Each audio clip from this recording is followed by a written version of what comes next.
All right, hi everyone. This is Adam Lee from PEI.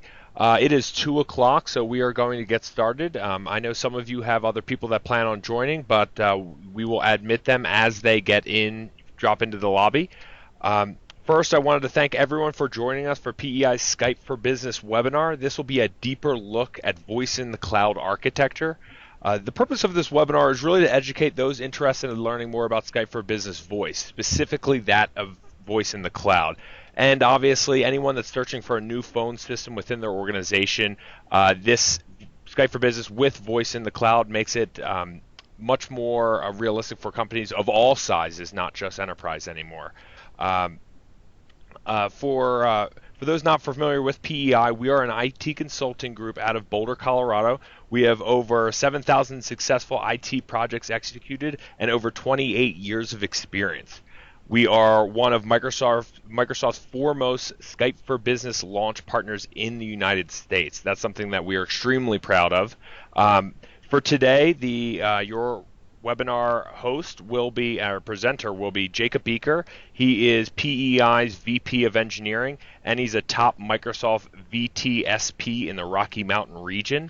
If I can just go ahead and introduce Jake there. Jake, why don't you kick us off here?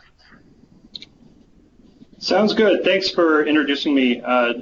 Appreciate the intro there. For those of you that don't know me, a little bit of background for me. I've been working with Microsoft Skype for Business for about 7-8 years, since back in the days when it was the live communication server, which is really kind of the beginning of this. So we've been working with that from live communication server to Office communication server 2007 R2, Link 2010, Link 2013. PEI has been involved all the way through the life cycle of this product, and so we're excited about the changes that Microsoft is introducing as far as their cloud capabilities. As far as a little bit on what we're going to do today, this is kind of the agenda that we're going to follow. I'm going to do a little bit of overview about the capabilities that we now have. I'll talk specifically about Cloud PBX and then also PSTN Calling. We'll go into a little bit about Skype for Business Hybrid, which is more for those folks that have Link 2010 or 2013 in their environment. I'll also talk about Cloud Connector Edition for those people that don't have Link 2013 or 2010 in their environment. And lastly, I'll put in place a little bit of a discussion about ExpressRoute and what that implies for people as far as their connections into the Microsoft Cloud environment. So first of all, want to talk about the options that we have for PSTN calling with Skype for Business at this point. So if we look at this slide here, we've always had this on-premise capability. We've been able to install on-premise and be able to get the instant messaging, the presence. More importantly, we've been able to get enterprise voice features really since back in Link 2010. Only since December of last year have we had the other two options. So I'm going to go to the far left here. We now have this online capability. We're going to go much deeper into the capabilities here as far as being able to provide PBX functionality and also just the PSTN dialing within that.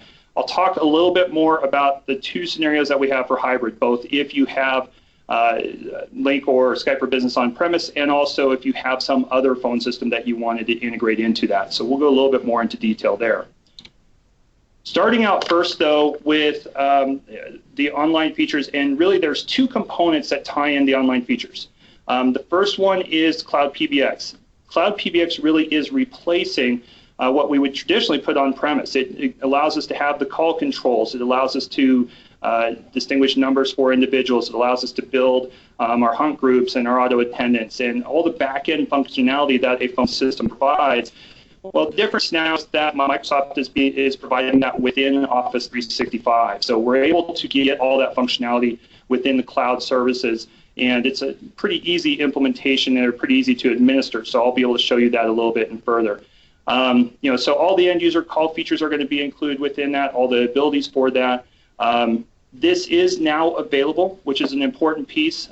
We've given a number of these talks, and up to December, we always were saying that this is coming. Actually, for about the last 5 or 6 years, we've been saying this is a feature that's been coming. Well, it is in actuality now. It is released, and it is available for you to be able to use at this point. So we can use that going forward. The other portion of the voice services within the cloud is actually the PSTN Calling. Now, this is what gives you the ability to have a direct inward dial number to a user and be able to have that inbound call to those individuals, and also have them to be able to dial out beyond your walls, be able to dial a partner's cell number, or a vendor's cell number, or be able to get to an outside number. This is what we've been kind of waiting for. I do want to mention that when this was released in December, it only was released in the U.S., and it will be the U.S. for a short time now. They are looking at adding to other countries, but that's going to follow. So I'll go a little bit more into detail about that. So let's go a little bit deeper into what Cloud PBX pertains to. So really, Cloud PBX is a simple concept. We want to be able to have the cloud controls, meaning that we want to be able to define what end users have, we want to define how they connect to the system, and we want to define how those calls route to our users. We can now do that through the Office 365 console, and we can put that into place. So it means that the controls are now within Office 365 versus having something on premise. So that means we have really cloud-based call control. It does start, it does end in Office 365, and also the administration is up in Office 365. Picture really is just saying, you'll see ExpressRoute in there, really saying if you have an internet connection or you do have a direct connection to Microsoft with Office 365, you now have a solution that can work, so you don't have to have things on premise.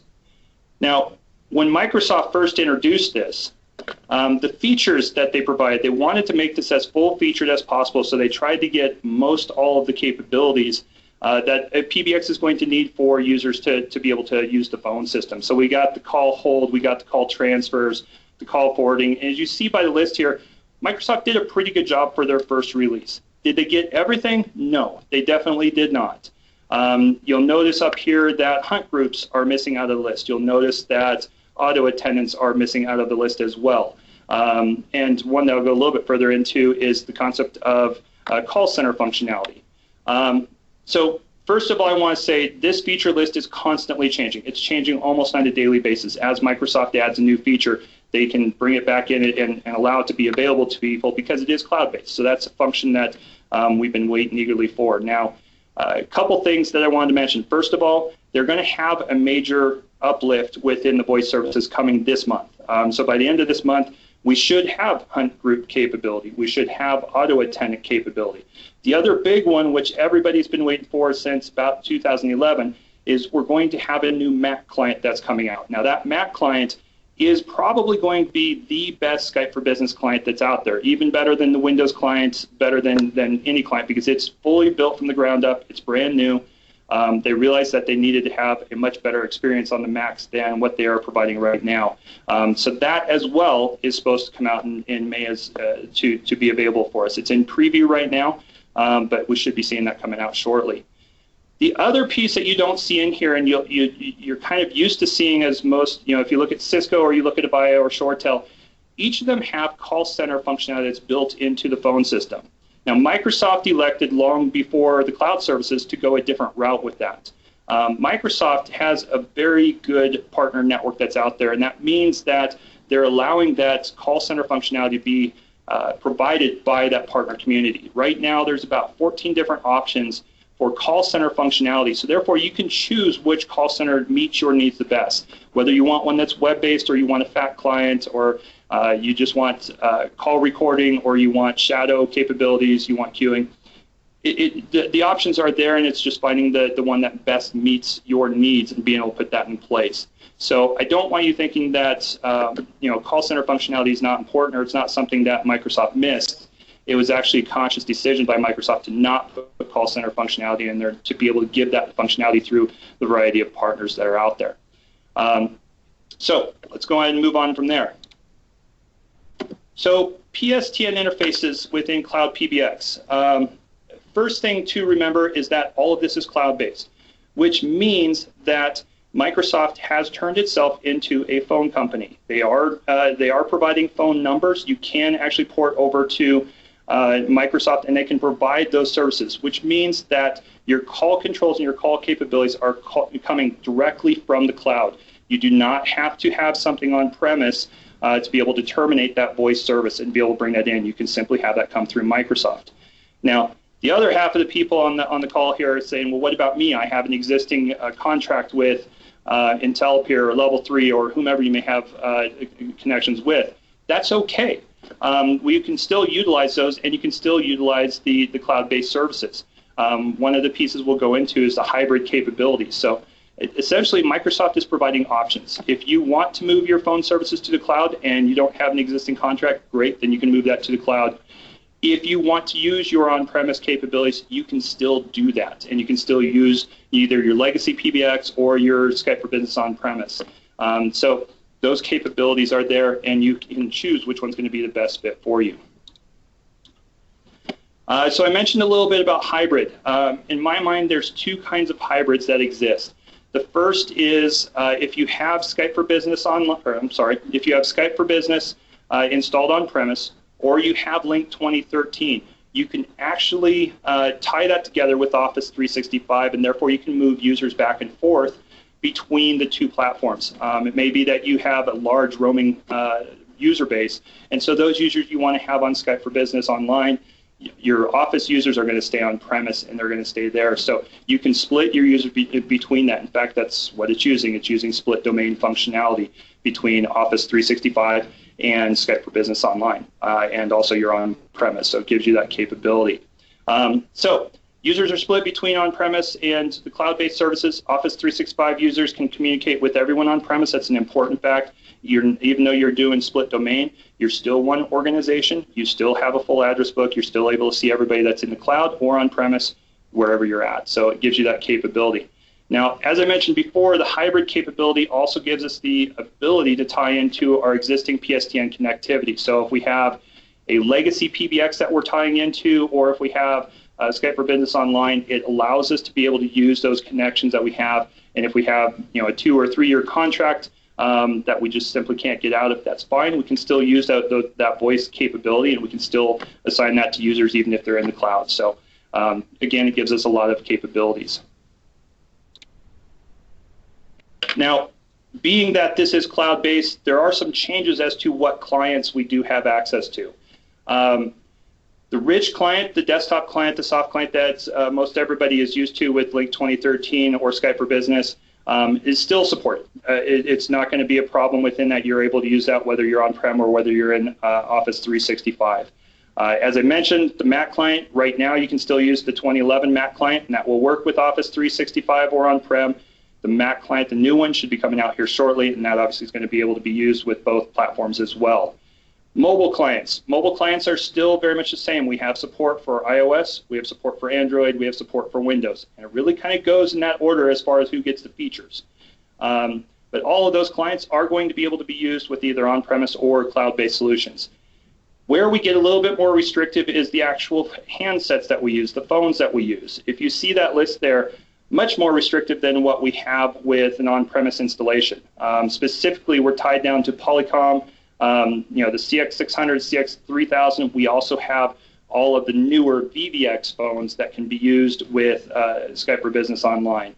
Audio codes, their entire line is getting certified as we speak. Mitel has a couple of phones, and that's really it as far as the handsets that we can use within that.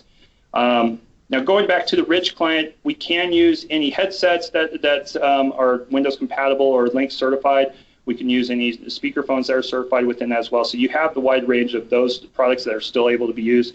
It's really just the limits on the IP phones that can be used. A couple of other things to note under the unsupported column. VDI plugin. Right now, there is not a VDI plugin. Now, one of the very next pieces that they're working on is they are providing a Citrix VDI plugin. That's going to be the first one that comes out. They've actually partnered with Citrix, and so we'll see that here shortly.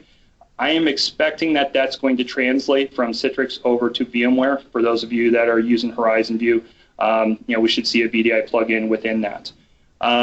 Server attendant is not available with Office 365 at this point, and neither is PIN authentication, although PIN authentication should be in by the end of this year, so we should see that. So wanted to bring those to the forefront there. Now let's talk a little bit about administration. As I mentioned when we started, you can do all the administration of Skype for Business Online within the console, and I'll show you that here in a minute. That gives you the ability to control your tenant. It gives you the ability to look at the call detail, record records that are there. You can also tie into the call quality dashboard for those of you that have looked into that.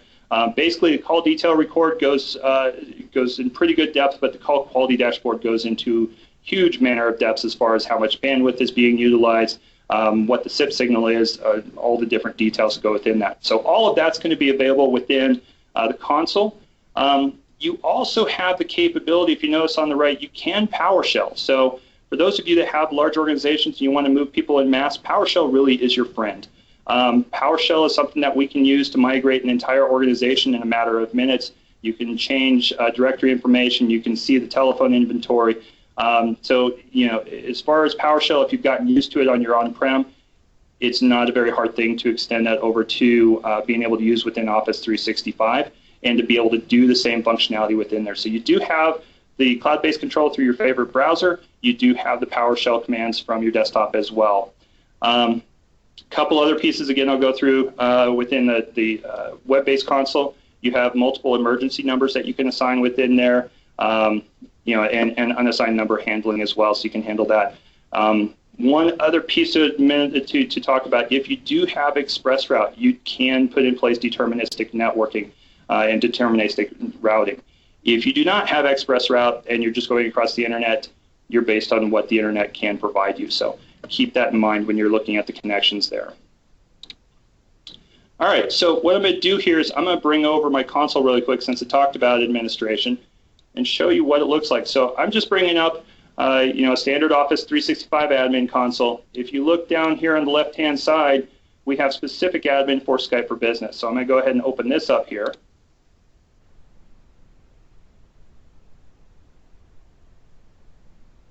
All right, and this is our dashboard for administering the PBX functionality within Skype for Business Online. First piece, just some dashboard capabilities, some base information. The big thing here is our users.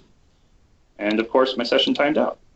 So let me pull that aside and I will log back in and we'll get that back over to you.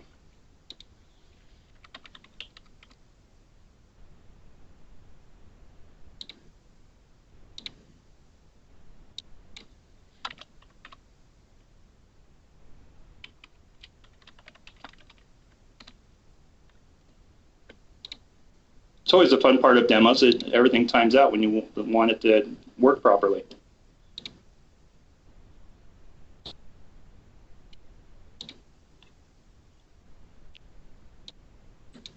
Also, if anyone has questions throughout this webinar, feel free to type it in the chat box, and we're gonna hit questions at the end. I know I sent out an email earlier in this week, and we have some questions already preloaded from you guys. So feel free to do that, and I will keep a record of them as we going forward. Sorry, Jay, keep going. Thank you. So this is the user screen that we have for administering it. If you look, I've got another test user in here. If I go in and look, I've got a dial-in conference number. I've got external communication bill. I'll go ahead and show you this. So this is just some of the general features. Do you want audio and video capability? Do you want users to be able to record their conversations?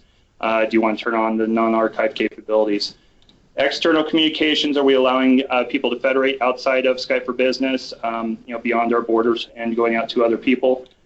Voice, I've got a number assigned. I'll show you another screen here where that's going to be performed. The other piece we have within here is our dial-in conferencing. So part of the inclusion of voice services for end users, we also have the PSTN conferencing capability within Office 365, which means Microsoft is actually providing bridge numbers like this one here. And you can see I've got a long list of bridge numbers I can choose and different languages to be able to choose within that. I've got a conference ID and I've got a PIN to be able to set for that conference. So then it becomes part of my invite as it goes out. Go ahead and go back a second. So I want to get down here to voice.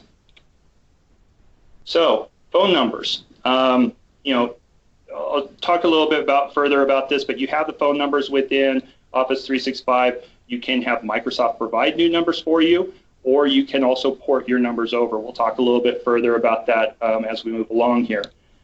Voice users, whoever has been assigned as a voice, and this is also where you assign the numbers. So I can change my assigned number just by highlighting over here to assign, change it. and be able to assign a new number to that. Same thing, so our emergency locations here, we'll talk a little bit further about this as we go along, but emergency numbers, you have to specify a dedicated emergency location for every user. One of the pieces that they are working on is being able to provide dynamic E911 capabilities within this as well. That's not available right now, but it is something that's going to be coming for us sometime in the future. You see other capabilities. We have organization, which doesn't give a whole lot. I can touch on that really quick. It's just more from an organizational perspective, what do we allow as far as communications? We have the dial-in conferencing, which I kind of touched on, Microsoft Bridge, bridge settings, and we have our dial-in users. And then you can modify the meeting invitation if you want to, so you can put your logo, you can brand it, you can put that in place. Now, another piece I want to show here, tools. So you notice Skype for Business Online Quality Dashboard. I'm not going to open this right now because it takes a number of minutes for it to actually pop up, but if you're looking to go very deep into a call to determine what occurred within that call, this is where you want to go. If you are looking just for base information, the other piece I'm going to show you in the admin console here is under reports. So if I go to reports, I've got a number of different reports under Skype for Business here. So what I usually do is I'll just go to user activity, and I'll show results.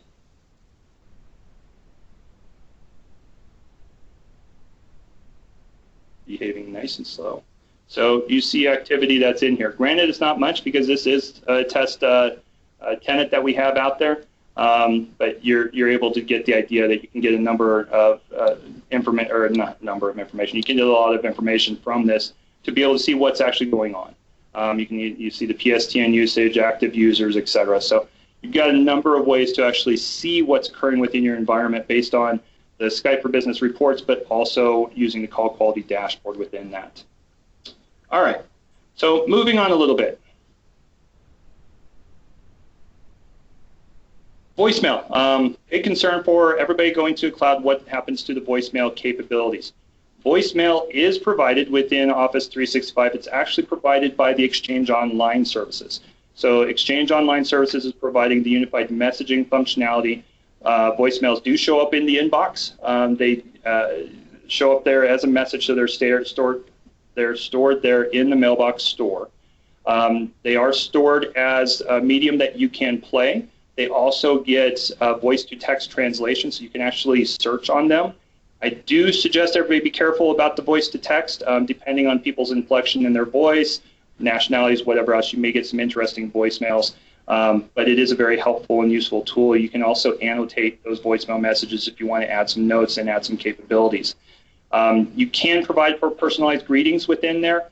And you can reply to voicemail with a call. You can point and click, and automatically it's going to call it out to that number that dialed you. So you do have that capability.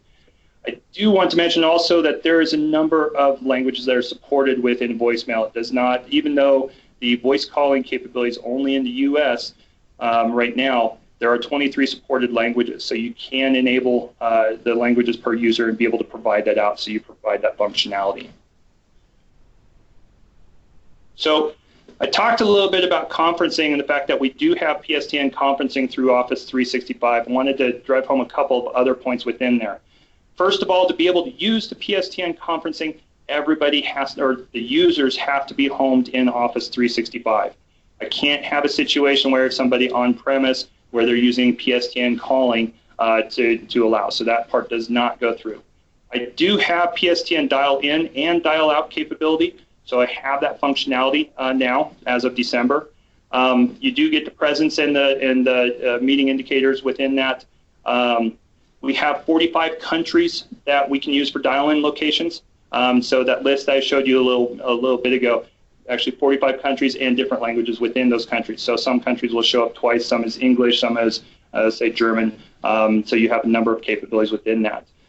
If those services don't meet your needs and you do not want to use Microsoft for the conferencing capability, you do have the capability to use alternate conferencing providers. So, if you want to use an intercall, if you want to use a BT, you can do that, and you can choose to use those companies. You will get charges from those companies, of course, but you do have that capability.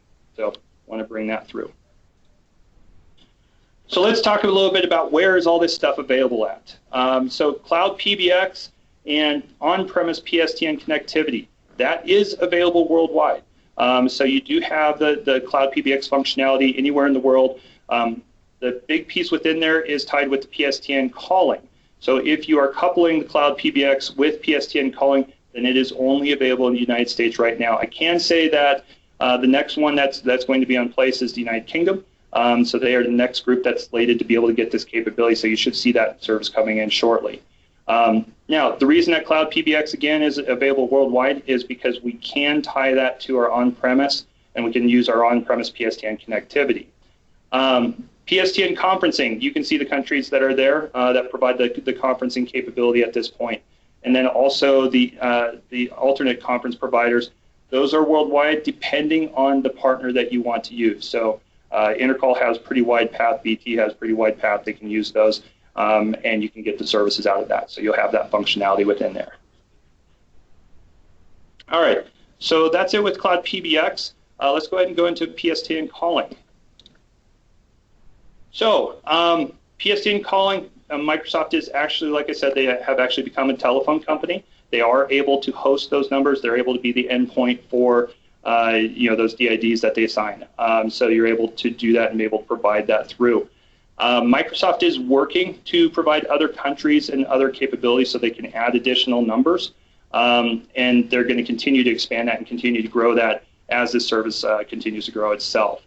Within the U.S., right now they have most major area codes. Well, they have all area codes that I know of at this point.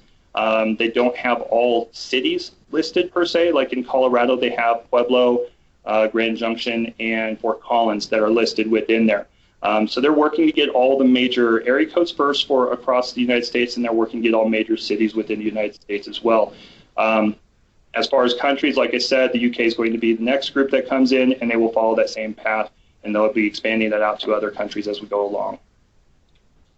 So just showing a little bit of a visual representation of how a call works with PSTN Calling through Microsoft coupled with Cloud PBX. First of all, when we do a call from a customer location, we have the signaling that's going to occur. That signaling is going to go back to Office 365. Depending on if that call is going to the outside world, if it is, then we're going to go out to the PSTN and it's going to get routed across just like every other call.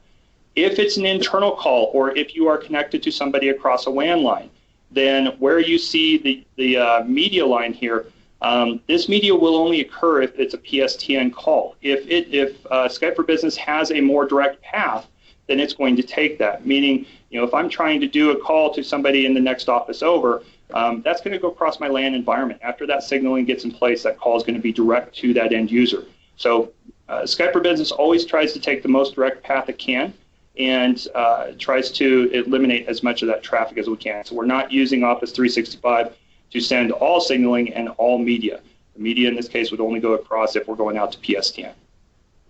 Okay. So a couple of questions. Why would I want to do this? Why would I want to change off of my existing plan? Well, with Microsoft, if you're doing the Office 365 and you're doing the Cloud PBX and you add on that PSTN calling plan, your bill is all going to one place. It's all coming from one place. So it makes it a little bit easier to be able to administer. Instead of administering 3 different places, you can administer one. The cheaper and faster, that kind of is dependent on the scenarios, of course. It depends on the cost that you're getting with your carrier providers, and it depends on the number of users. I'll show you the calling plans that we have here next, but you can make a determination if that's going to be less expensive for you. Other benefit is being in Office 365, you're able to get the latest updates as soon as possible. Microsoft, like I said, is pushing out updates pretty much on a daily basis to be able to put new features, new capabilities, new functionality. If you're using a Skype for Business on-premise, you have to wait for those to be released either as a cumulative update or as a service pack. Not so with Office 365. Another benefit is whether you want new numbers or you want to be able to port your existing numbers. Both of those are supported, so you have that capability. Probably the biggest benefit that I'm in talking with a lot of the clients that we deal with is there is no need to have on-premise hardware to be able to support this. So you don't need the servers, you don't need the storage, you don't need the voice gateways, you don't need any of those components to be able to put in place. all of that's being replaced by the cloud services that Microsoft is providing. That's part of the benefit. And of course, I do agree that it's easier to administer, even compared to a Skype for Business environment. The administration within Office 365 is much, much easier and much less time to deal with for being able to work with the end users and be able to provide those. So I told you I would talk about the call plans that we have available. So first of all, let me talk about the E3, E5 capabilities. If we're looking at Office 365, the Cloud PBX and the PSTN Calling are only available within the enterprise plans. Typically, that means you're going to be an E3 user. An E3 user would add the add-on for Cloud PBX, and they would add the calling plan for the PSTN capabilities. Okay, and I'll go into with the two of those in a second. Now, if you're one of those that has an E5 plan, Cloud PBX is already included in E5, so the only thing that you would need to add is the PSTN calling plan. Okay, so the calling plans, we have two flavors that we can use as of this point. The first one is a domestic U.S. plan. The domestic U.S. plan is $12 per user per month, based on what's in the website. The other one is the international. The international plan gives you the domestic calling, but it also gives you international capability, including support for landlines and mobiles, and you can go up to 196 countries. I'll show you those in just a second. Now, if we look at those two calling plans, the domestic plan gives you 3,000 minutes, and then the international takes those 3,000 minutes but adds on 600 minutes of international calling. Now, the big piece to mention in this is that this is pooled minutes. So for your organization, if you have 10 users in your organization, you're going to get 30,000 minutes for domestic calling if you're using that domestic plan. So it is an aggregate capability across your organization. The other piece to mention is, let's say you go over that 3,000 or the 600. Right now, you're going to get a letter from Microsoft saying that you've gone over, you need to watch your usage, et cetera, et cetera. The reason for that is Microsoft is not set up right now to do consumption-based billing, so they can't charge for overages right now. As the note says here, that should come in. It's not going to be the first half of 2016. It's going to be the latter half of 2016. But that will come available at some point in the future, and at that point, you'll be able to have a pool of minutes that you're able to use to tie for those extra minutes that you may need. But right now, use the minutes, use them as far as you want to, because Microsoft can't do anything to come back and bill you for those extra times. I said I would talk about the calling plan coverage, so I just wanted to throw this eyesight up here for a second to show you the countries that the calling plans are available in. Few obvious exceptions. North Korea is not on here. Morocco, for some reason, is not on here anymore. So there is some countries missing out of here, but you see by and large that Microsoft's done a pretty good job of doing a global coverage and being able to provide international plans for you. All right, let's talk about porting for a few different slides here. So I talked about the fact that Microsoft is trying to provide area codes with all major area codes and all states and all cities within those. So that's the first piece that they're working on putting together.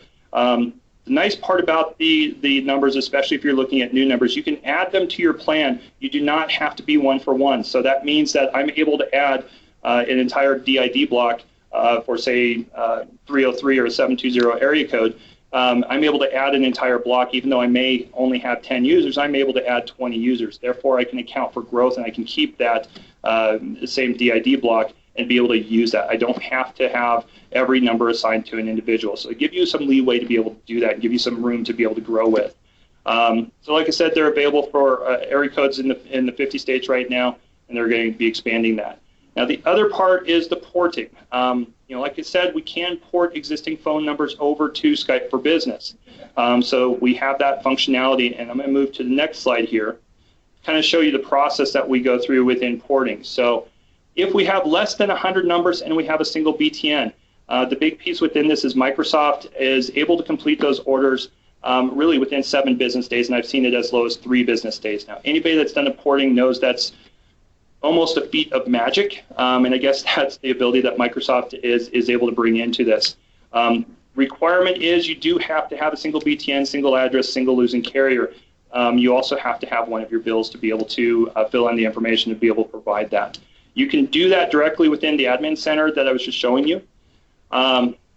If we go to more than 100 numbers, but we still have a single BTN, single address, single losing carrier, then we're talking 3 to 4 weeks, which is a little bit more within the norm of what we expect for porting of numbers. And this is going to be working through the admin center as well. You're able to do that and be able to put that in place. Now, if you have over 1,000 numbers, this is what Microsoft considers a project. This is not going to be done through the Skype for Business Admin Center. This is going to be done with their help desk. You're actually going to get assistance from somebody in their help desk to really put through that port and be able to put that in place. My recommendation when you're starting to work with Skype for Business, and you see it here at the bottom, it says for large moves, but really for anybody, I would start with a port of 1 number or 2 numbers or 3 numbers just to make sure that the process is working correctly, that we have the right information, that the port goes as we expect it to. So assign that to a test number, migrate that across, port that number, make sure that works properly. Then you migrate, or then you port the rest of your numbers. One of the questions I commonly get is, am I able to port a number in the middle of a DID range? And the answer is yes. Microsoft does not have any limitation. It's not a matter of if you own you own a port range from 2300 to 2500, you have to move all of those. You can pick any number within that you want to port, so you have that capability. All right, let's talk about emergency services for a second. So Skype for Business Online does provide for 911 capability. The requirement for that, though, like I said, is that you have to define a location for each person. In realizing that people can move around, that gets a little bit tricky, but as far as for Microsoft to be able to provide 911 services, you have to define that location, and you have to be able to put that in place before you can actually assign a phone number. Now, again, this is something that Microsoft is working to change. They want to be able to put in dynamic E911 capabilities because they realize one of the big benefits of Skype for Business is the mobility that Skype for Business provides. So we should be seeing that come through, hopefully relatively soon. I believe it's on the target list for the end of this year, but I'm hoping to see that sometime soon. Now, what that means is, for our soft clients and for our handsets that we have, 911 calls get sent to the National Screening Center, caller location is retrieved from Skype for Business, and then it's transferred to the PSAPs. Our mobile clients, people that are on their smartphones, 911 calls are still going to go through the mobile carriers. So they have alleviated some of that for our mobile users. But for those of you that have the rich client and are moving from location to location, you need to be a little bit careful about that emergency service dialing and stay up on top of the locations where people are going to be. All right, so I'm going to move on a little bit. I've talked about, just kind of recap, I've talked about the 2 major components of Office 365 with Skype for Business dialing, being that Cloud PBX and also PSTN capability. That's if you are online only. So what I'm going to cover now is we're going to go a little bit into the hybrid scenarios that we have. So this is, again, just showing the 3 different scenarios that we have. I'm going to more focus on this middle one here and go into more of the hybrid capabilities. So, in hybrid, I really look at hybrid as having 2 different options now, or 2 different options that are available to us. The first one is a hybrid where somebody has Skype for Business, installed on-premise. Sorry, I'm getting stuck on my Skype for Businesses. Where they have Skype for Business on-premise or they have Link 2013 on-premise. If they have either one of those capabilities, we can define a hybrid implementation where we are doing split domain between, and we're able to get those voice services across. The other hybrid scenario that we have is when somebody has a phone system in place that, well, is really anything other than Link 2013 or Skype for Business 2015. Be a little bit more direct. If you have like an Avaya or you have a Cisco or you have a ShoreTel system and you want to integrate that with Office 365 and the voice capabilities, we can actually do that using something called the Cloud Connector Edition. So I'll go into that a little bit as well. If we're looking at the Skype hybrid, where we have Skype on-premise, that is going to be using split domain. Users can log into the Office 365. They do get services from the cloud, but they can also get services from on-premise. So it gives us that capability to be able to do so. If we have that scenario, also it means that our PSTN calls can go through our on-premise services. So if we have a SIP provider or we have PRIs where we have a long contract, then we can still have that SIP traffic go back down through the internet or through ExpressRoute, come down to our services and be able to go back out that gateway.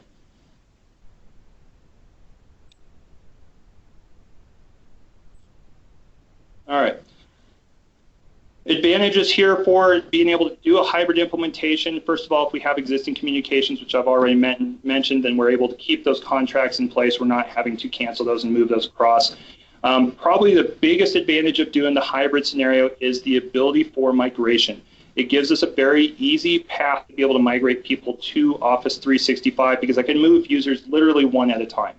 I can pick them up, I can move their registration, I can move it to Office 365, and then I could port their number and then assign it to them within Office 365, so Microsoft is the carrier. So this is a very easy way of doing the migration instead of having to do a hot cut and migrate everybody all at once. It also means that we're able to preserve some of those features within Office or within Skype for Business on-prem. So I mentioned earlier that we're missing some pieces, things like right now hunt group capability, private line extensions, or even analog connections. If we have the on-premise in place, we can still maintain that functionality, and we can still maintain the function. But we can still move the users to Office 365 and be able to use the Skype for Business online. And of course, another advantage is that we have a smaller footprint or a smaller hardware footprint because we don't have to support all users within the environment. Now, looking at the different ways to implement, the on-premise with Skype for Business on-prem. Different scenarios here. First of all, you have an existing Link 2013 or you have an existing Skype for Business implementation. That one is relatively easy. We're able to connect up to that. Now, the next one, some people question why I put this in here as far as building out a new Skype for Business architecture on-prem. Again, I would look at doing that if I had requirements that required on-premise, meaning I have analog devices or I have overhead paging or I want to be able to use hunt groups right now, then I can install a new Skype for Business implementation on-premise and then tie that together with Skype for Business Online by doing that hybrid and being able to put that in clouds. Cloud Connector Edition, I'm going to go into in a little bit. I'll talk a little bit further, but this is how we're going to connect up our really non-homogeneous environments where we have Cisco or we have a ShoreTel or some other environment. Now, a couple pieces that are not fully out yet but are becoming more available is partner appliances. So, if I look at somebody like an AudioCodes provides a device that allows you for an on-premise implementation in a single box. So you'd be able to do one of the three options to the left with putting that appliance online. You're also going to see other appliances from partners that are going to actually include the Cloud Connector Edition, and they're going to give their own version of that Cloud Connector Edition. So you'll be seeing those come out shortly. The two on the right, they're in development. They're starting right now because this service just came out, not this service, but the Skype for Business Online came out in December. So we're starting to see more of these clients like AudioCodes or these partners like AudioCodes provide capabilities, and we're starting to see that come through. So we'll see a lot more of that coming out.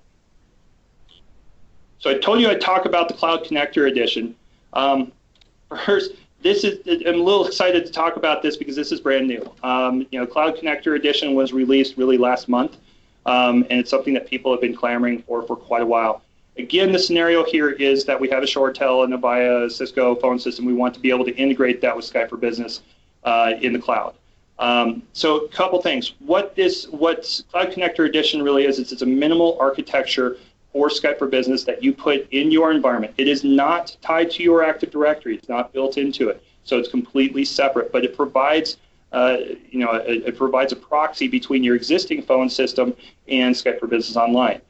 Couple of requirements that come into play for that. First of all, you cannot have a Cloud Connector Edition if you have a Skype for Business deployment in-house. Even if you're using it for IM presence, you still cannot use that Cloud Connector Edition. You're going to have to be able to put that hybrid in place. Other piece, you need to have a next-hop provider, or it's recommended to have a next-hop provider, so an AudioCodes capability is SIP control to be able to come into place. Lastly, the piece that I get the most fervor about, right now there is no VMware support. These are pre-packaged virtual machines that are built on Hyper-V. So you do have to have a Hyper-V implementation to be able to use this, or you have to use a partner-provided or an AudioCodes provider, somebody that provides that within a box for itself. If you are going to put Cloud Connector Edition into your environment, it's going to require you to have a 2012 Data Center Edition. You need 64 gigs of RAM. 2 hard drives in there for a RAID 1, 2 gigabit connectors or network connectors to be able to come into place. You are responsible for the Microsoft Windows license, okay? The Cloud Connector Edition itself does not require a license, but the Windows installs do. So you need to be able to have that customer license. Be aware that Microsoft did not build this to be a phone system in and of itself. For that reason, the capacity for this is not going to be compared, or is not going to be comparable to an on-premise Skype for Business implementation. You're looking at basically about 70% of the capability for if you have all internal users, 30% if you have all external users. This is not meant to be a replacement for an on-premise installation. The transcoding, media transcoding, can handle up to about 500 calls, and these can all be stacked together so you can have multiple Cloud Connector editions within your environment, so you can do that. Okay, showing you a picture of how this all works. Pull up my star here. So we've got our users here. We have signaling that's that goes to Office 365. That's still going to occur. Users that are trying to get across our existing PSTN, they're going to go up to our Cloud Connector edition here. That's going to talk in turn to our existing PSTN infrastructure, whether that's Cisco via whatever it may be. Same thing for a user going through Office 365. The user would go up to Office 365. That signal would be sent back down to our Cloud Connector edition, and that would be sent across our PSTN connectivity. So dial plans are based on location, so you'll set that up in place. Call routes are based on premise environments as well. DNS points to the Skype for Business. That may be different for some of you within your environments, but that is one of the requirements. Again, no coexistence with an on-premise deployment of Skype for Business. Even if you're using it for only one of the workloads, you still cannot use that as a Cloud Connector edition. Media will always travel through the mediation service, which is it's one of these VMs as part of the Cloud Connector edition. There is no AD schema extension. So if you do not have any Skype for Business on-prem now, putting it in the Cloud Connector edition is not going to extend your Active Directory. This is a self-contained environment, so you don't have to do that. And lastly, users can be created on-premise and synchronized, and then brought onto an online system. Okay. Last piece, I know we're getting close, so I wanted to talk a little bit about ExpressRoute. So let me go over to the next slide. So ExpressRoute, let me kind of explain it first, and I'll go through the benefits. ExpressRoute really is nothing more than an MPLS connection directly to Microsoft. Why would you do this? The first thing, and really it's not mentioned in here, is the control factor. If I have a direct MPLS connection to Microsoft, it means I'm able to provide quality of the service across that connection. It means that I can control my call patterns all the way through up to Microsoft. Compare that against the internet, where you can only control up to your edge. This gives you quite a bit more control than what you would get with an internet connection. So very much you get predictable performance in it. You also get security because it is a private connection that's going through that. High throughput is going to be dependent upon the throughput that you decide and that you decide to go with. This one right here, lower cost, in some situations, yes, I'm going to agree that you can get lower cost. There is an argument out there that the quality of service really comes into place when I have more of a congested network. In that vein, a lot of clients are choosing to just increase their internet bandwidth and be able to provide more bandwidth, especially if they're bandwidth constrained. You can go that route, and especially where pricing is right now, internet connections are much more affordable than they were in the past. I have also heard some instances where the ExpressRoute just simply is not affordable. It does depend on your location, the last mile cost to be able to get there, et cetera. So there's a lot of factors that come into this lower cost. So I do put it up there because in most situations this is true, but there's definitely some situations where they're not. Now the way that ExpressRoute works is it works through our existing data providers. So I threw up a list of the current existing providers for ExpressRoute. What you do to be able to put ExpressRoute in place is you would go to Office 365 or go to your Azure connection. You would sign up with Microsoft for ExpressRoute, and then you would determine or tell Microsoft who that vendor is going to be, whether that's BT or Level 3 or somebody else on the list here. You can also go directly to your vendor and talk to them about putting ExpressRoute in place. The only caution I throw in there is sometimes the vendors are renaming it from ExpressRoute to something that is their own brand. So make sure you're talking the same thing with them when you talk to them. So what does this look like? If we look at Azure and Office 365, I'm showing a picture here. Right now I have an ExpressRoute connection going to Azure, which has been in place for quite a while. And you see that I've also got a public internet connection to our Office 365. We've added voice to this, and so now we want to provide a little bit more control, and the public internet is not able to provide that. So we simply add an ExpressRoute to our Office 365, and we eliminate our connection with our public internet. Now all of our Office 365 traffic is going to go through that ExpressRoute connection. Realize also that means you're going to not only get benefits for voice, but you're also going to get it for email, for SharePoint Online, for OneDrive for Business, and all the other capabilities that come in with Office 365. So it does provide some good benefit within there. I've shown this picture a couple different times now, but more importantly, just showing that we have two options for talking from your premise installation to Office 365. One of those is through ExpressRoute, the other is our public internet connection, and that in turn then Microsoft talks directly to the PSTN connectivity. So a couple different models for the ExpressRoute. You have co-located, so if you have co-location, you're going out to an actual co-located environment where you have your servers, where you have your infrastructure. You can get an ExpressRoute directly to that. You can get a point-to-point ExpressRoute going directly to your location. You can also do an IP VPN connection to your WAN environment and be able to provide that. Looking at the peering points within this, really I just show this to show that we have multiple peering points for Office 365, for Azure, both public and private. So you can use the ExpressRoute for any of those types of peering points that you want to have in place within your environment. So that brings us through ExpressRoute, and at this point I am pretty well done with the presentation. I'm going to throw up this last slide here, but I do want to open it up. If any of you have any questions, you can feel free to type them in the conversation window there, and I'll be more than happy to answer them. And Adam, you said you had some questions to start off with that other people had provided. Do you want to start with those? I did, and before we get to that, as you can see up on the screen here, we made this very small for a very specific reason. PEI specializes in Skype for Business, but we wanted to make sure that we were getting this information out to the right people, and you had a chance to interact directly with Jacob Eker. We are allowing the first 3 people that reach out to us for a free Skype for Business assessment. That's a $500 fee that Microsoft will be covering, so feel free to email info@pei.com. That's the easiest way to get to us. Some of the questions that we had come out from the group and earlier from the emails that we had shot out was educational and academic licensing. This has been a question that we've been getting across the board as we work with schools currently, and I know a lot of people are interested. Jake, if you could real quickly talk a little bit more in depth about that. Yeah, this kind of falls along the same vein as the Mac client. Microsoft has been promising that government, educational, nonprofit pricing is going to be coming for these capabilities pretty much since day one, since December of last year.